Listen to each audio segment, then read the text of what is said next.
Veni Creator Spiritus, et des tuorum visita, implesut bella gratia. Hi, I'm Peter Adamson, and you're listening to the History of Philosophy podcast, brought to you with the support of the Philosophy Department at King's College London and the LMU in Munich. Online at www.historyofphilosophy.net. Today's episode, None for Me, Thanks, Franciscan Poverty. The medievals would, I think, have been puzzled by our phrase, poor as a church mouse. Not that mice in general had it good in the Middle Ages, but if any mouse at the time was well off, it was probably the mouse who lived in a church. Extraordinary amounts of wealth were held by the church at this time, thanks to centuries' worth of donations from secular rulers who wished to express, or at least be seen to express, piety. The census of the Domesday Book, compiled in 1086, shows that at that time, 26% of land in the area surveyed belonged to church institutions, as compared to only 17% for the royal family. Indeed, the ecclesiastical hierarchy was in large part just an extension of the nobility, with many a well-born son being parked in a monastery or other religious setting because he was not the first in line for inheritance. If you want to see just how flush the church was, go to the British city of Lincoln, where you can still see the Bishop's Palace, in part built right around the time that Robert Grosseteste was bishop there. Even a glance at this imposing structure will be enough to confirm that medieval bishops were not so much church mice as big cheeses. And then came Francis of Assisi. In the sort of gesture pioneered by such ancient heroes of ascetic Christianity as Anthony the Great, Francis abandoned a life of material comfort to devote himself to charity. He lived in deliberate poverty, and the rule of his order demanded that his followers do the same. It reads in part, "Let the friars take nothing for themselves as property, neither house nor place, nor anything else." The Franciscan movement called Christians to greater religious commitment, through preaching, but also by offering themselves as examples of humility and piety. The friars seemed to be everything that the powerful, complacent, and wealthy church was not. But as the order expanded and swelled from a small band of spiritual insurgents to a major religious movement, it became an established institution in its own right. But how could an organization with links across Europe, with buildings and libraries, with a constant flow of income from charitable donations, be staffed by men who owned nothing and were not even allowed to handle money? The very success of the Franciscans' mission threatened to undermine their aspiration to emulate Francis himself. Here lay the seeds of a bitter dispute over the practicality and permissibility of deliberate poverty, which unfolded over several decades in the late 13th and 14th centuries. Critics argued that the Franciscans and other mendicants, notably the Dominicans, were engaged in a counterproductive enterprise, with poverty actually undermining their ability to help the poor and teach religion. Given the obvious and unflattering comparison between the riches of the established religious hierarchy and the ostentatious penury of the Franciscans, we might expect that such criticisms came from bishops and popes who worried that their authority was being undermined.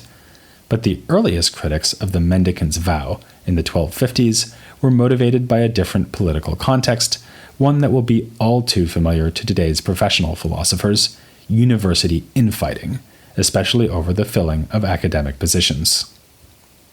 We can trace the trouble back to a man who has been flitting in and out of our story for several episodes: Alexander of Hales. We first saw him as the leader of a group of masters who wrote on the Transcendentals, then as the teacher who inspired the young Bonaventure. But if you remember just one thing about Alexander, let it be that he was the first Franciscan to hold a chair at the University of Paris. He already held the chair of theology when, in about 1236, he decided to join the order. Since the Dominicans already held 2 other chairs, this gave the mendicants control over 3 out of 12 chairs in theology at Paris. That alarmed the so-called secular masters, who resented the loss of these posts to the friars. I say so-called because many of these secular masters also took holy orders and could even be priests. Remember that many of them worked in the faculty of theology. Nonetheless, the term secular is often applied to masters who were not mendicants. The seculars were also stung by the mendicants' refusal to show solidarity with them, for instance by failing to join in a teaching strike in 1229. The rivalry found expression in secular objections to the mendicants' vows, with a first significant critique coming from the Parisian master William of Saint-Amour. He would have cause to regret his intervention, since he was condemned in 1256 after the mendicants presented evidence of William's supposedly heretical teachings to the Pope. Before his downfall, William made a number of points against the vow of poverty, and after his condemnation these were echoed and extended by another secular master, Gerard of Abbeville. To some extent, their case rested on plain common sense. The mendicants claimed to be devoted to the care of the poor and would donate their worldly wealth to charity upon joining the order. All well and good, argued William and Gerard, but really effective assistance to the poor requires careful acquisition and management of resources. Charity is a lifelong calling, not something best shown with one spectacular act of self-abnegation. From this point of view, the development of the Franciscan order into a well-established organization with considerable material assets was advantageous, but it was hypocritical for the friars to present themselves as rootless beggars at the same time. Another accusation was that the mendicant ethos was effectively a revival of the ancient Manichaean heresy, which despised the things of the physical world. Humility is well and good, but the refusal to own any possessions at all constituted a degradation of the human, who is, after all, unique among creatures as being fashioned in the image of God. But the most intriguing anti-poverty arguments were those that drew on the legal traditions we surveyed when looking at the work of Gratian in the 12th century. The writings of canon lawyers like Gratian and the legal digest of Justinian were invoked on both sides of the controversy. To see why these texts were relevant, we need to understand better how the mendicants themselves described the legal status of the buildings they lived in, the clothes they wore, the books they read, the food they ate, and so on. They appealed to a distinction between ownership and use. The basic idea is quite simple. Suppose that the device you use to listen to this podcast stops working. To avoid the horrific consequence that you would be unable to get your weekly dose of the history of philosophy, you borrow a similar device from a friend while yours is being fixed. You have physical possession of the device and are free to use it for as long as your friend allows, but you don't own it. Likewise, the Franciscans understood their apparent possessions, in fact, to belong to someone else, namely the Church as a whole, as represented by the Pope. A Franciscan friar, with a place to live, a small library of books, and enough food and storage for the next week, would consider all these things to belong to someone else, even though he is making use of them. Plausible though this rationale may seem, in the long run it would be a hostage to fortune. The rationale depended on the Pope's acknowledging ownership of the order's property. So when, in the 14th century, the Pope turned against the mendicants, the legal justification was potentially undermined. And, in the short run, the distinction between use and ownership presented a tempting target for secular critics. They argued that we may be able to apply the contrast to things like buildings and books, but not food and other items that are consumed in being used. In theory, every time they had dinner, the friars were using food that belonged to someone else. But are you really only using something you don't own if you destroy it in the process?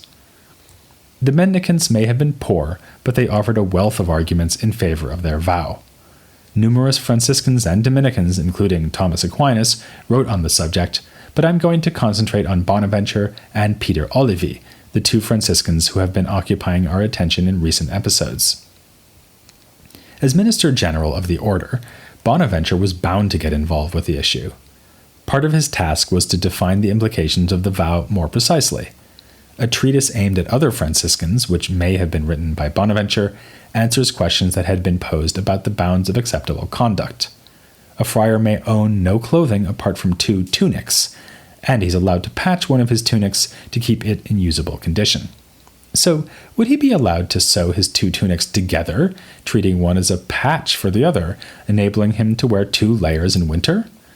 Pretty clearly, the friars who asked such questions were not enthusiastically embracing the rigors of asceticism, but when you consider how cold Paris can get in the winter, you can't blame them for asking. As we'll see shortly, Peter Olivi will have no patience for this sort of half-hearted approach, but Bonaventure was inclined to take a more moderate line. Above all, he could hardly define the strictures of poverty in such a way that the institutional mission of the order would be undermined, being, as he was, the head of that institution. So even though he often criticized hypocrisy and backsliding among his fellow friars, he was seen as a moderate within the poverty debate, in contrast to the more zealous Peter Olivi. In a vigorous response to the secular critic William of Saint-Amour, Bonaventure argues for the coherence and legitimacy of the Franciscan way of life. He highlights the spiritual dangers of wealth, which draws us away from God and towards the things of the body. Voluntary poverty is the most powerful way of taming one's desires, comparable to the vow of chastity undertaken in the monastic life. And if, as everyone admits, perfect chastity is better than lesser forms of sexual restraint, then how can one deny that perfect poverty is best? Ownership is inextricably bound to sin. In fact, it became a feature of human life only after the fall from grace. In a state of perfected nature, all things would be held in common. But Bonaventure tempers this potentially radical, even communist, attitude by admitting that mendicancy is not the only way to live a good and Christian life. One objection lobbed at the mendicants was that they were ironically committing the sin of pride, flaunting their poverty with a quite literally holier-than-thou attitude. Appropriately for a mendicant, Bonaventure begs to differ. Though he is convinced that poverty is the most perfect life, he need not condemn all other lifestyles as wicked. Imperfection is not the same as sin. Just take the less radical sort of poverty found among monks. They may fall short of the perfect self-denial shown by mendicants because they do own things in common with each other, yet the monastic life is clearly an admirable one. On the other hand, it's important to Bonaventure that the original exemplars of Christian conduct did embrace unqualified poverty. These exemplars were, of course, Christ and his apostles. A heated debate within the larger poverty debate concerned passages in the Bible that seemed to conflict with the mendicant ethic. It's mentioned in passing that the apostles carried purses, something Bonaventure was forced to explain away after William of Saint-Amour pointed to it as proof that Christ and his companions handled money. But, as with William's polemic, the most philosophically fruitful aspect of Bonaventure's defense concerns economic theory. His challenge is to show how the mendicants can indeed use what looks very much like their property, given that they own nothing. He is in a strong position when it comes to something like books, which we should remember counted as something of a luxury item. The mendicants' use of books could be compared to the way that children in our own time are given textbooks to use for the duration of the school year. They don't own the books but merely use them, and the school can take the books away from the children at any time. For Bonaventure, this is a point of not just moral but legal significance.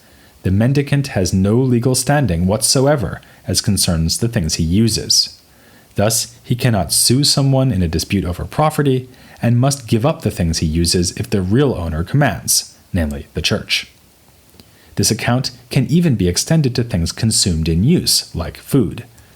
The consumption occurs with the permission of the owner, and involves no legal right of ownership. As William had done, Bonaventure draws on traditional ideas about law stretching back to antiquity. The position of the mendicant is like that of minors, or the insane, who in Roman law could dispose of things that are legally owned by a parent or guardian. Bonaventure's intervention in the debate was a decisive one. Pope Nicholas III embraced his ideas, and in 1279 wrote a papal bull confirming the Franciscan's position, in which he drew directly on Bonaventure's ideas. This added a new and rather surprising aspect to the whole dispute. To us, the mendicant movement looks like a rebuke to the established church, but for a while at least it was the mendicants who could claim papal backing. The alliance between the church hierarchy and the friars would erode in the subsequent decades, though. In the 1320s, the shoe was on the other foot, or at least it would have been if the Franciscans wore any shoes. At that time, Pope John XII issued declarations in explicit criticism of the mendicants' legal theory. By then, secular masters like Henry of Ghent and Godfrey of Fontaine had chipped away at Bonaventure's carefully laid legal justifications.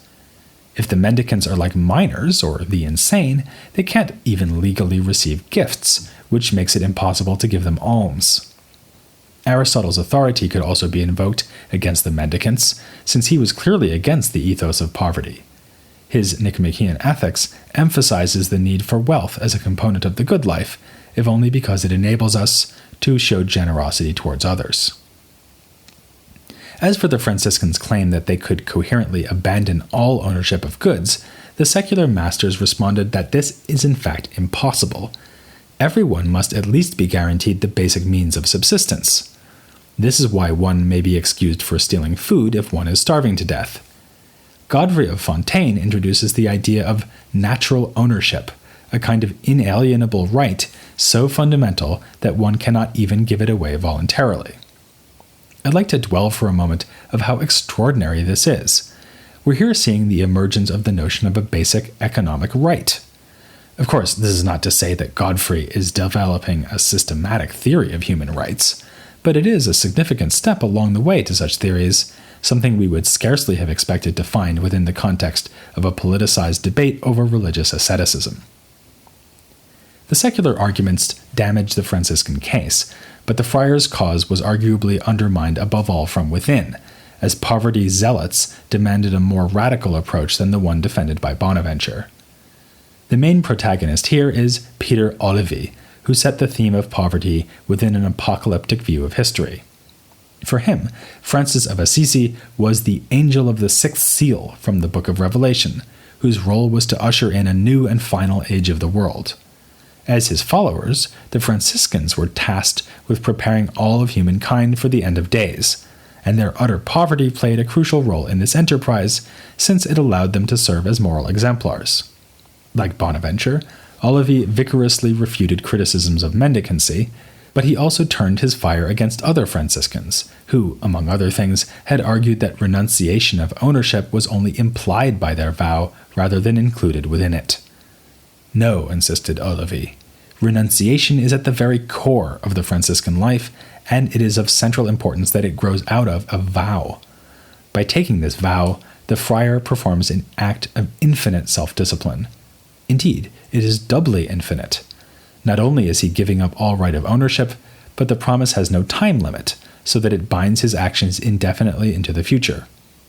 Only with this sort of absolute and endless commitment can a human gain infinite merit. This may make Olivi sound like an extreme and unattractively doctrinaire moral theorist.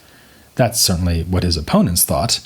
They worried that on Olivi's view, a mendicant would be in constant danger of mortal sin, since enjoyment of even one luxury in a moment of weakness would violate the sacred vow. Yet, when it came to the actual practice of what was called poor use, Olivi showed flexibility. He understood that it would be impossible to give general rules covering all possible circumstances, and encouraged Franciscans to consult their own conscience when considering difficult cases. Here, we may detect a connection to the idea put forward by Bonaventure and others that an indwelling sense of morality, called conscience or synderesis, plays a fundamental role in ethical life. Nonetheless, Olivi's many supporters in the order were attracted not so much by his tolerant approach to individual decisions as by his firm insistence on the centrality of poverty in the Franciscan way of life.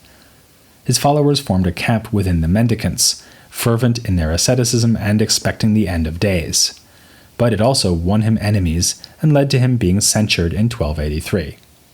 In the longer term, Olivi's apocalyptic views set zealous mendicancy on a collision course with the papacy. Though he did not name names, he suggested that the end days would feature the appearance of an Antichrist pope.